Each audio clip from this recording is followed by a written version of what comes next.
അത് പിന്നെ എനിക്ക് എനിക്ക് അവളെ അറിയില്ലടോ. നീതു പറഞ്ഞു ഇവൾ ആരോ ആണെന്ന്.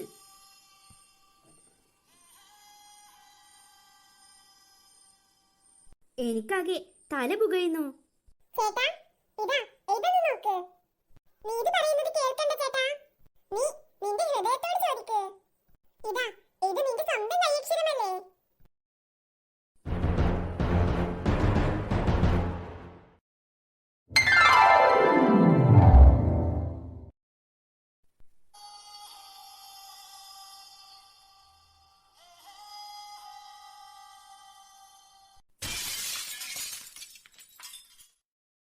ഏയ് ഇങ്ങോട്ട് താ. ഇല്ലില്ല തരില്ല.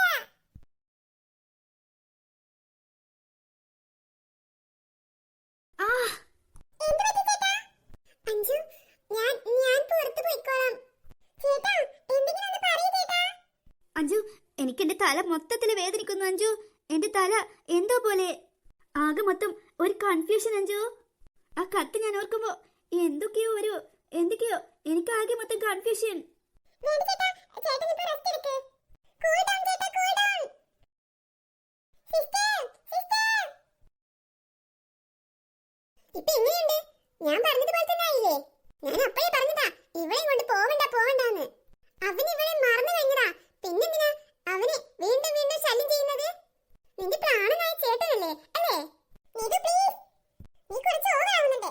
ഇത് ഹോസ്പിറ്റലാണെന്ന് കൂടി ചിന്തിക്കുന്നേ. എന്റെ ചേട്ടൻ നോക്കാൻ ഞങ്ങൾക്കറിയാം. നീതു അല്ലാതെ ബുദ്ധിമുട്ടണമെന്നില്ല.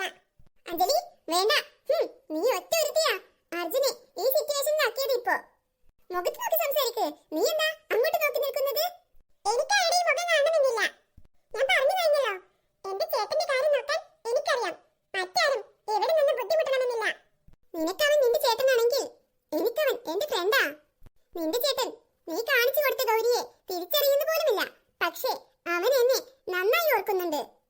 നീതു, എനിക്കറിയാം എന്റെ ചേട്ടന്റെ മനസ്സിൽ ഗൗരിക്കുള്ള സ്ഥാനം എത്രയാണെന്ന്. അതാണെന്ന് നോക്കാനൊന്നും നീ നിൽക്കേണ്ട. അവൻ വരും ഒരിക്കൽ, ഗൗരി എന്ന് വിളിച്ചുകൊണ്ട്. നോക്കിക്കോ. നീ കാത്തിരിക്ക്. എന്റെ ചേട്ടൻ അർജുനാണെങ്കിൽ അവൻ ഗൗരിയുടെ അടുത്ത് എത്തിയിരിക്കും. അവന് ഇങ്ങനെ ഒരു അവസ്ഥയായിപ്പോയി. അല്ലെങ്കിൽ ഞാൻ ഇപ്പോൾ തന്നെ അവനെ ഗൗരിയുടെ മുന്നിൽ എത്തിച്ചേനെ.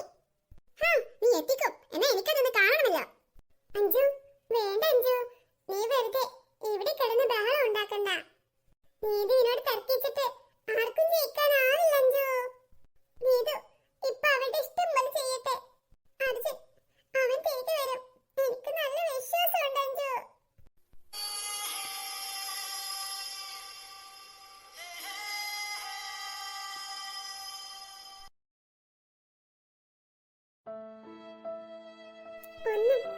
ഒന്നും പഠിച്ചിട്ട് തലയിൽ കയറുന്നില്ല. എന്നാലും അവൻ അർജുൻ ഇനി എന്നെ ഓർക്കയില്ലേ? അമ്മയാണ് എപ്പോ നോക്കിയാലും വഴക്കാ ആ പേരും പറഞ്ഞ്. നീതു കിട്ടിയ അവസരം നന്നായി മുതലെടുക്കുന്നുണ്ട്. അവൾ എങ്ങനെയെങ്കിലും അർജുന്റെ മനസ്സിൽ കയറിപ്പറ്റാനുള്ള തന്ത്രപ്പാടില്ല. അതിനുവേണ്ടി എന്ത് കളിയും അവൾ കളിക്കും. അർജുൻ ഇങ്ങനെ ആയതിൽ ഏറ്റവും കൂടുതൽ സന്തോഷിക്കുന്നത് അവൾ മാത്രമായിരിക്കും. പാവ അഞ്ജു, അവൾ എനിക്ക് വേണ്ടി എത്ര കഷ്ടപ്പെട്ടു. അഞ്ജു മാത്രമല്ല, ചിത്രയും അവളും ഒരുപാട് ബുദ്ധിമുട്ടി എനിക്ക് വേണ്ടി. എന്നിട്ടും നീതു മാത്രം ജയിച്ചു. ഇവൾക്ക് നാളെ എക്സാം ആണെന്ന് ഒരു വിചാരവുമില്ല. ഗൗരി അമ്മ, എന്താണ് നീ മൂങ്ങിക്കൊണ്ടിരിക്കുന്നത്? ഒന്നുമില്ല അമ്മ. അമ്മ നീ ദേഷ്യപ്പെട്ട് വന്ന പിന്നെ കരയാതിരിക്കോ? ഗൗരി, നീ എന്നെ കൊണ്ടൊന്നും പറയിപ്പിക്കരുത്. ഇപ്പോഴും അവന്റെ കാര്യം ആലോചിച്ചുകൊണ്ടിരിക്കുകയാണോടി നീ? അല്ല അമ്മ. നിനക്ക് നാണമില്ലേ ഗൗരി? എന്തിനാ അമ്മ എന്നോട് ഇങ്ങനെ ദേഷ്യപ്പെടുന്നേ? നേരം വന്ന് ഇരുട്ടി വെളുത്താൽ സ്കൂളിലെ ഓണപരീക്ഷ തുടങ്ങുകയാണ്. എല്ലാ പിള്ളേരും പഠിച്ച് നല്ല മാർക്ക് വാങ്ങാൻ നോക്കുമ്പോ അവൾ ഇവിടെ ഇരുന്ന് അവനെ ധ്യാനിച്ചുകൊണ്ടിരിക്കുന്നു. അമ്മേ അമ്മേ, ഞാൻ പഠിക്കാം അമ്മേ. നിന്നെ അവൻ തീർത്തും മറന്നു മോളെ. ഞാൻ പഠിച്ചോളാം അമ്മേ. അമ്മ പോയിക്കോ. ഇതാ നോക്ക് മോളെ, നിന്നെ കണ്ടാ തന്നെ അവന്റെ തല മൊത്തം വെട്ടിപ്പൊളിയുന്നത് പോലെയാണെന്നാ പറഞ്ഞത് ആ ഡോക്ടറും പിന്നെ ആ അടുത്ത് നിന്നിരുന്ന ആ പെണ്ണും. എന്നിട്ട് നിനക്ക് അല്പം പോലും ബുദ്ധി വരുന്നില്ലല്ലോ മോളെ. അതാ എന്റെ സങ്കടം. അവൻ നമ്മുടെ കോളേജിൽ നല്ലപോലെ പരീക്ഷ എഴുതുന്നുണ്ടാവും. നിന്നെ ഓർത്ത് അവന്റെ ഒരു പരീക്ഷയും മുടങ്ങാൻ പോകുന്നില്ല.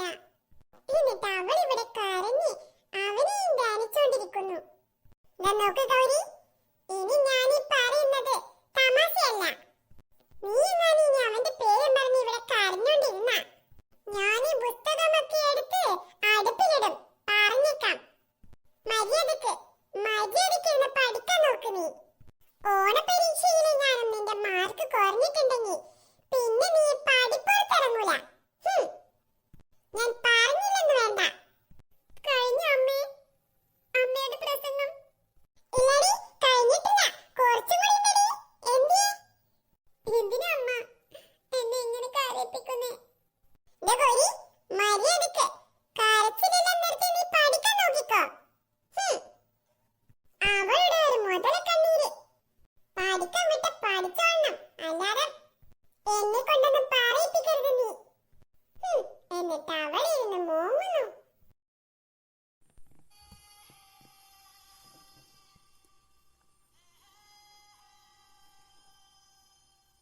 പഠിക്കാം. പഠിച്ചില്ലെങ്കിൽ അമ്മയുടെ കയ്യിൽ നിന്നും നല്ല കിട്ടും. ഓണപരീക്ഷയുടെ പേപ്പർ കിട്ടുമ്പോ അമ്മ എന്നെ ശരിയാക്കി കളയും. ചേച്ചി, ചിന്നും വന്നിരുന്നു ഹോസ്പിറ്റലിൽ. വന്നിരുന്നു മോളെ. അവളും നാണം കെട്ട് നിൽപ്പുണ്ടായിരുന്നു അവിടെ.